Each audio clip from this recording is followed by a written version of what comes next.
દરબાર ગામ અરમડિયા તાલુકો ગીરગઢડા જિલ્લો ગીર સોમનાથ। હવે હરીઠિયામાં એક અમારો પરિવાર રહે છે। હવે તેમની પાસે 100 વર્ષથી વધારે પણ એની માલિકી અહીંયા છે, બરોબર। તો દિનુભગા સોલંકી દ્વારા અને તેમના માણસો અને ભાડે પોલીસ લાવી અને આ લોકોના મકાન પાડી નાખ્યા છે। જુઓ, જો આ બધા મકાન છે, અત્યારે આખર હાલે છે। માલઢોરની નીણ હતી, એ નીરણ પણ આમાં દાટી દીધી, લાકડા પણ દાટી દીધા છે, બરોબર। તો હું એમ કહું છું સોમનાથ જિલ્લાના તમામ અધિકારીઓને કે ભાઈ જે સમયે દિગ્વિજય જાડેજાએ અરમડિયા ગૌસરણ 120 વીઘાનો દિનુ સોલંકીનો કબજો છે એ સાબિત કરી દીધું હતું, બરોબર।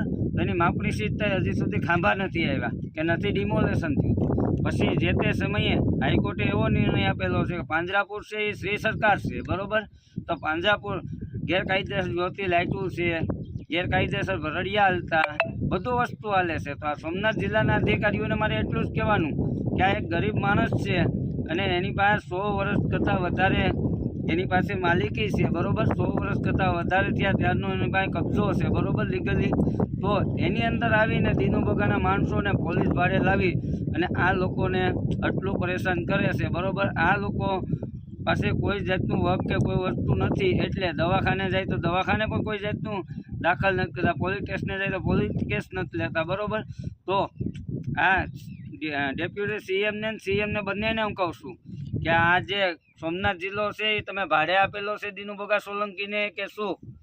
કે જ્યારે ત્યારે જે લોકોને પણ હેરાન કરવા હોય ત્યારે એ લોકો ભાડે પોલીસ મોકલે છે, ખોટા કેસ કરાવે છે, ખોટા અપહરણો કરાવે છે, છતાં કોઈ જાતની એફઆઈઆર નથી ફાટતી, બરોબર। એટલે મારું એમ કહેવાનું ગૃહમંત્રી સાહેબને, હર્ષ સંઘવી સાહેબને અને ભૂપેન્દ્ર પટેલ સાહેબને કે તમે બંને આ દિનુભગા સોલંકીને ભાડે આપેલો છે સોમનાથ જિલ્લો, એવું લાગે છે અમને। ઓર્ડિનરનો જે ઓલા બેનનો વિડીયો છે તો ત્યાં એકનો સીટી કેસ લગાડે, પછી મારી ઉપર ખુદ 4 થી 5 કેસ કરેલા છે। એનો મહેતાજી અભુ પણ ખોટા મન ભાવે એની ઉપર કેસ કરી આવે છે, જે પોલીસ લઈ લે છે, બરોબર। તો ભાઈ અભુ, તું અહીંયા પગારદાર છો, સત્યના માર્ગે હાલ, અસત્યના માર્ગે હાલમાં, બરોબર।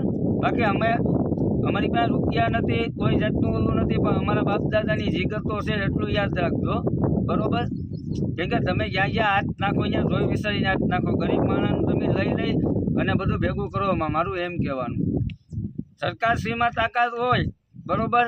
હું ખુલ્લે આમ કહું છું, સરકારશ્રીમાં તાકાત હોય તો અરમડિયા ગૌસરણ 120 વીઘા જે કાયદેસર આપણી સીટ કરી એમાં દિનુભગા સોલંકી કબજો કરી કાઢીએ। પાંજરાપુર શ્રી સરકાર થઈ ગયું, પાંજરાપુરમાંથી કાયદેસર લીગલી પ્રોસેસ કરીને ખાલી કરાવે જઈએ। તો મારું એમ કહેવાનું દિનુભગા સોલંકી અને શિવા સોલંકીને કે તમે ખોટી રીતના હવે આડી ઓલી કરવામાં, બરોબર, કે આનો અંજામ છેલ્લે શું આવશે એ તો બધાને ખબર જ છે। કેમ કે અમે તો આ પેરાઈ કપન માની જ રખડવાવાળા છીએ, અમારે કોઈ જાતનું આગળ પાછળ બાયું છોકરા રોવે એમ નથી, બરોબર। તમે અમારી ઉપર બહુ તો કેસ કરાવી શકશો, બરોબર, બાકી બીજું તમારાથી કાંઈ નહીં થાય। એટલે અમે પ્રેમથી કહીએ કે સારું છે કે આ રસ્તો રહેવા ગયો, તમે જે નાના માણસોને હેરાન કરો નહીં, કેમ કે તમારી પાસે આન બાનને તાન છે, એટલે તમને એમ છે કે અમે રાજા છીએ, તો જય માતા જેવો રાજા રાવણનું અભિમાન નથી, એટલું યાદ રાખજો। ગમે ત્યારે ગમે એ વ્યક્તિ અડી જાય, ફાઇનલ છે। પ્રેમથી તમને કહી કે હવે પછી મહેરબાની કરીને આ પ્રકરણની અંદર એક પણ પગલું ક્યાંય આગળ ન વધતા, બરોબર, હરીઠિયા પ્રકરણમાં, નકર હવે ગમે તે કરવું પડે ત્યાં એ કદાચ મારા ખેડૂત કાકા કોઈ નહીં કરે તો કાંઈ નહીં, બાકી મુનો દરબાર ખુલ્લે આમ ગમે ત્યાં અડવાની તૈયારી રાખશે, બરોબર। કેમ કે મારે ભાઈ છોકરા કોઈ નથી અને ઘરે જોયું જેને કોઈને સાબિત કરવું હોય અને ઘરે પણ ખુશી આવવાની શોખ કે કુટુંબમાંથી નામ મારું કટવી નાખ્યું મેં, કેમ કે મારે મારા પરિવારને કાંઈ નથી, એટલું યાદ રાખજો, બરોબર। જય માતાજી। હજી બીજો વિડીયો